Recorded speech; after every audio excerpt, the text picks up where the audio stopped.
Hyperthyroidism में thyroid gland जो है उसकी एक डिसीज कंडीशन होती है। ये ग्लैंड जो होते हैं वो दो प्रकार के हार्मोन T3 और T4, T3 को ट्राईआयोडोथायरोनिन कहते हैं जबकि T4 को थायरॉक्सिन हार्मोन कहते हैं, इनका सिक्रेशन करती है। किसी कारण से ये थायराइड ग्लैंड जो है वो हाइपर एक्टिव हो जाए, मतलब अति सक्रिय हो जाए, और उसके कारण से ये जो हार्मोन होते हैं T3 हार्मोन और T4 हार्मोन, उसका सिक्रेशन असामान्य रूप से अधिक होने लग जाए, मतलब सिक्रेशन जो है वो बढ़ जाता है, और उसके कारण से जो कंडीशन उत्पन्न होती है उसी को हाइपरथायरॉयडिज्म कहा जाता है। इसके लक्षणों में एक तो रैपिड हार्ट बीट होता है, मतलब हार्ट बीट जो होती है बहुत ज़्यादा तेज़ हो जाती है। हार्ट बीट इतनी तेज़ होती है कि व्यक्ति को हार्ट बीट महसूस होने लगती है, उसी को पाल्पिटेशन कहते हैं।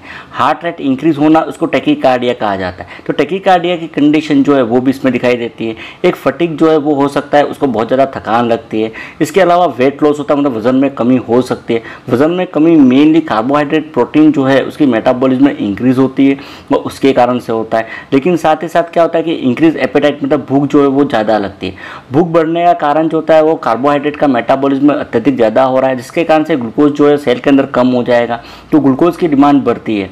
वो डिमांड बढ़ने के कारण से व्यक्ति को बहुत ज़्यादा भूख लगती है, तो खाना तो ज़्यादा खाता है लेकिन वजन जो होता है वो क्या होता है इसके अंदर कम होता जाएगा। एक थायराइड ग्लैंड जो है उसके अंदर एंडार्जमेंट हो जाता है, थायराइड ग्लैंड का आकार बढ़ जाता है।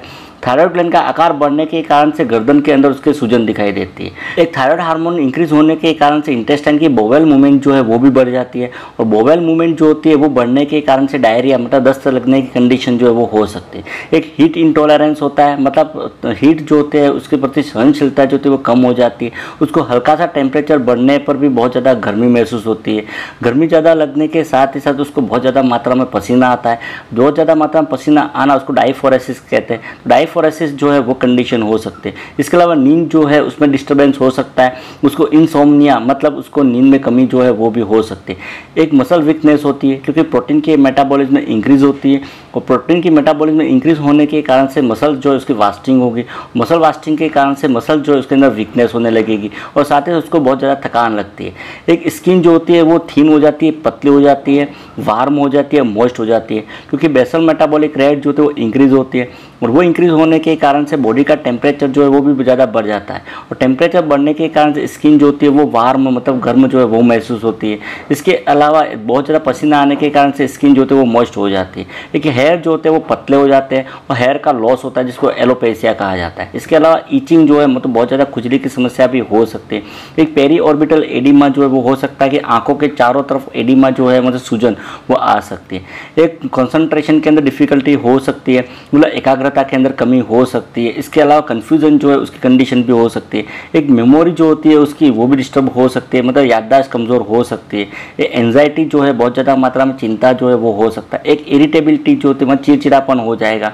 पर्सन जो होता है वो हाइपर एक्टिव हो जाता है और चिड़चिड़ा हो जाता है। इसके अलावा फीमेल के अंदर मेंस्ट्रुअल चेंजेस हो सकते हैं। एमिनोरिया की कंडीशन जो है वो हो सकती है। एक ट्रिमर की कंडीशन जो होती है, मतलब हाथों के अंदर कपकपी आना या कंपन होना, वो भी कंडीशन हो सकती है। इसके अलावा यदि हार्मोन का सिक्रेशन बहुत ज़्यादा बढ़ जाता है, थायरोटॉक्सिकोसिस, तो उसमें क्या होता है कि आई बॉल जो होते हैं वो बाहर की तरफ निकल आते हैं, उसका प्रोट्रूजन हो जाता है, जिसको एक्सोप्थैल्मस कहा जाता है। और गोइटर के साथ यदि एक्सोप्थैल्मस की कंडीशन होती है तो उसको एक्सोप्थैल्मिक गोइटर भी कहा जाता है। तो ये तो साइन एंड सिम्टम जो है या क्या लक्षण दिखाई देते हैं वो हो जाए।